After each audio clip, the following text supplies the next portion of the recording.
What is good, you guys? This is Steven with All Talk On, and today we are coming in with a $350 budget build. Now, before we hop right into this, I want to explain a few things. Now, I have been not necessarily stopping, but a little bit straying away from the budget build because it's like I said, I've been starting to do reviews and stuff like that, and started to get some more products and do some other types of videos, and I really enjoy doing that stuff, and I do enjoy the budget builds, but between just the amount of time it takes to record them and stuff, I mean, I put the budget builds together pretty quick, but the amount of time it takes for me to do the recording and editing and stuff takes a little bit longer for something so simple. So I might be transferring it over to my Twitter account. So basically what I'll be doing is just basically getting a PC parts picker list together and throwing that list on Twitter, and you guys can go and look at the builds from there. So that way it'd just be easier, save me from having to do that. But I do need more followers on Twitter. I don't really have a lot, so go ahead and support me on Twitter. There's a link in the description if you guys want to do that, and that would actually help out a lot, because it'd be really nice not to have to necessarily completely make a video. Of course, every now and then I will still make a budget build video, but for the most part I can just post builds like every other day or so. I mean, I sit here and make budget builds all day long, and it'd be easy just to throw a post up there on Twitter and you guys can go ahead and look at it. So another thing is right now I'm in kind of in between jobs. I'm like, not in between jobs, I'm still working the same job I have, but I'm moving to a different job. So basically I'm going to be leaving the job I'm at now and going to work for someone else, and that's been taking up a lot of my time in life. So I've got a lot of things going on in life, which is why I haven't really been on the YouTube, but don't worry, you guys, I'm still going to keep doing it, and hopefully once everything settles down and I start working at the new place, I'll be able to get more stuff into the YouTube channel. So we broke 100 subscribers. Woohoo!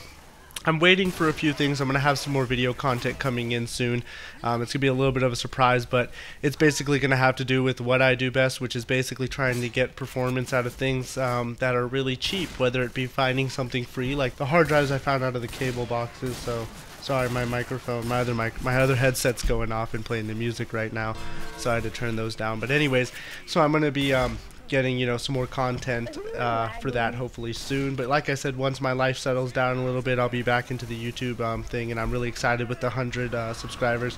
Hopefully soon I can do a giveaway once I get a little more people involved in my channel. But anyways, you guys, today we have a $350 build coming in at about $348. So starting it off is we have an Intel Pentium G3258, of course, because this processor is awesome.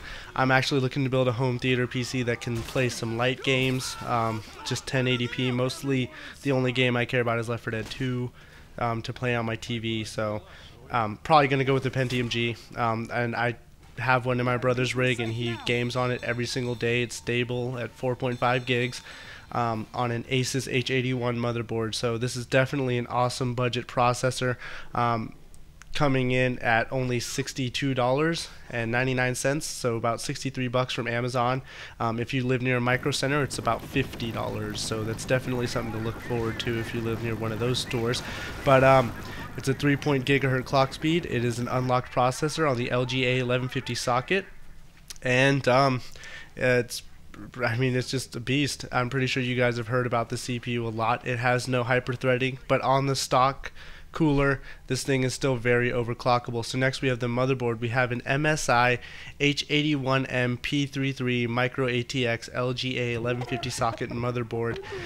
This motherboard I did look up on Newegg. I went and looked around at the reviews and did some background checking on it, and people had no problem overclocking on this with the BIOS that it actually comes with. So you don't even have to update the BIOS or anything.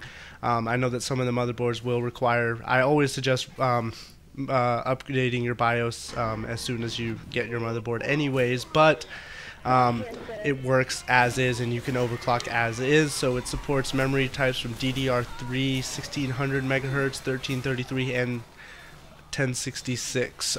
You will most likely be able to only run these your RAM at about 1400 megahertz or 1333 due to the Intel Pentium G3258, only supporting 1300 megahertz speed RAM, and without a Z branded motherboard, chances are you will not be able to overclock your RAM that well, but it does differ from motherboard to motherboard, and I have not personally used this one, so I wouldn't know.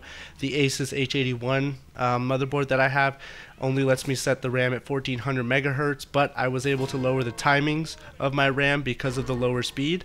So that's, you know, it's like a give and take, and honestly I see no issues with using it like that at all. So I mean, max memory of 16 gigs, there's only 2 RAM slots, and doesn't support Crossfire or SLI, of course. It's got 2 SATA 6 gigabit per second ports and 2 SATA 3 ports. It's got the onboard Ethernet, of course, and no USB 3.0 headers. At this cheap of a build, we're cutting back a lot of stuff due to the fact that there really isn't much sales going around. So next we have is the RAM. We have Crucial Ballistic Sports 4 gigabytes, only 1 gigabyte or 1 4 gig stick. So it's DDR3 1600 megahertz, which is, if you ever upgrade in the future, it's nice to know that your RAM is running at 1600 and you can bump it up to that. But this is only 1 4 gig stick, and like I said, there's not a lot of sales going around, so the $350 budget's a little tough to hit. But it's your standard RAM. It'll do just fine. In the future, if you get a chance, pick up another stick for about $30 more. You can get another 4 gigs and have 8 gigs total. I have gamed on 4 gigs of RAM, and it honestly didn't really make too big of a difference for me. I didn't really notice. I've also gamed on 8 gigs and 16 gigs. Maybe I'll make a video on gaming on 4 gigs of RAM and see if we can get something out of that. But for the most part, I wasn't really able to see too big of a difference. Of course, depending on the game you're playing is depending on when you're going to see these differences. So it's running at a voltage of 1.5 and a cast latency of 9. So like I said, pretty standard RAM. Next is your hard drive. We have a Western Digital 320 gigabyte 5400 RPM hard drive. Now I picked this because it was super cheap, $24 from Amazon with $5 shipping for about $28.79, so about 29 bucks. It's your standard drive, SATA 3 gigabit per second. Honestly, I would love the terabyte 7200 RPM with 64 megs of cache and 6 gigabit per second, but at this build and with the $350 budget and the fact that there's just not really too many sales going on, it's a little tough. But like I said, I'm still making that $350 budget, and 320 gigs will definitely get you a decent amount of games saved to your PC. I have a 2 terabyte hard drive, and I've already blown over a terabyte. But to be fair, I'm going to go ahead and say about 800 gigs of that is video material. So honestly, there's probably only about 50, 70, 80 gigs worth of games on my PC. And to be fair, one of those games is Titanfall, which is, as we know, is about a 60 gig game, 40 gig game. So it's but this will definitely get you started, and in the future, definitely something you can upgrade. If not, chip an extra $10 or $20 to this, and you can get yourself a 1 terabyte Barracuda. But that's your hard drive. Next, we have the Zotac GeForce GTX 750 Ti 2 gigabyte video card. Now this is coming in at $129.99 from Newegg and Amazon. It's a 2 gigabyte graphics card. It's got a 1.03 gigahertz core clock, and it's a 60 watt TDP. Overall, it's a pretty short card. We're only looking at about 5.7 inches, about 6 inches long. Very compact card, but the 750 Ti is a very powerful card, and for that $100 to $120, $30 price range, it is definitely one of the best. The R9 260X 2 gigabyte version sales, sometimes it'll go on sale for about $100. I would definitely look at that and put the extra 30 bucks into another 4 gigs of RAM or into a bigger hard drive. But this is only $10 more than the 260X at the moment. Like I said, it changes. The 750 Ti usually always runs around $130. The R7 260X sometimes will drop to about $100, which is when it's definitely more worth it than this card, though this card will outperform it. But it's not by an extreme noticeable amount, not enough to where you should sacrifice hard drive space or more RAM for it. But yeah, that's your graphics card. Like I said, this is a very powerful card. If you guys watch videos on 750 Ti's, they're all over the place. People love to use them and play in Battlefield and everything. 1080p. For the most part, it's going to be a 1080p low medium setting, and on your older games you'll be able to probably max them out because it doesn't take a lot to run games that are like on the Source engine, like Half-Life, Portal, Left 4 Dead 2, Counter-Strike. Those games are really easy to run. Minecraft, you know, something little like that. Alright, and next we have the computer case. So we have a Rosewell FBM02 Micro ATX Mini Tower case. Now this is just a really cheap, crappy case at Amazon for $28.47 after shipping, or $29.99 with an $8 promo code and free shipping, for a total of $21.99 from Newegg. So this is just the cheapest case I could find. Does not come with a power supply, does not have USB 3.0, but it will fit everything in there and definitely get you started. So, you know, it's like I said, it's for $20, so you can't really argue with it. It's going to be cheap, and it's going to be just enough to get you started. It's going to hold all your components, and that's about it. Next we have the power supply. We have the EVGA 430 watt 80 plus certified ATX power supply. Now I always choose EVGA for their low end power supplies because I personally have two EVGA power supplies. I also have one of the lower end Corsair power supplies, the CX models, and I know that they work. I trust them.